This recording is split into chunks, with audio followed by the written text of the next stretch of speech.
राजधानी दिल्ली समेत एनसीआर में सोमवार की सुबह भूकंप के तेज झटके महसूस होते हैं। राष्ट्रीय भूकंप विज्ञान केंद्र के मुताबिक दिल्ली में सोमवार की सुबह 5:36 पर भूकंप के झटके महसूस किए गए।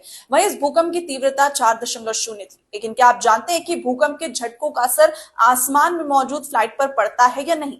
आज हम आपको इसके बारे में बताते हैं। सबसे पहले तो ये जान लेते हैं कि आखिर भूकंप आता क्यों है।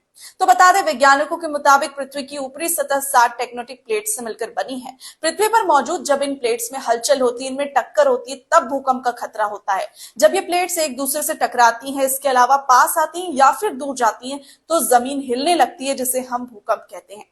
आपने महसूस किया होगा कि जब कोई व्यक्ति धरती पर रहता है तो उसे भूकंप के झटके महसूस होते हैं, लेकिन वहीं जब कोई यात्री फ्लाइट में सफर करता है तो उसे भूकंप के झटके महसूस नहीं होते, क्योंकि हवा में फ्लाइट पर भूकंप के झटकों का कोई असर नहीं होता। लेकिन अगर फ्लाइट लैंड करती है और उस समय भूकंप आता है, तो ऐसी स्थिति में फ्लाइट में टर्बुलेंस हो सकता है, जिससे फ्लाइट में बैठे यात्रियों को एक झटका महसूस होगा। इसके अलावा हवा में भी कई बार अलग अलग कारणों से टर्बुलेंस होता है।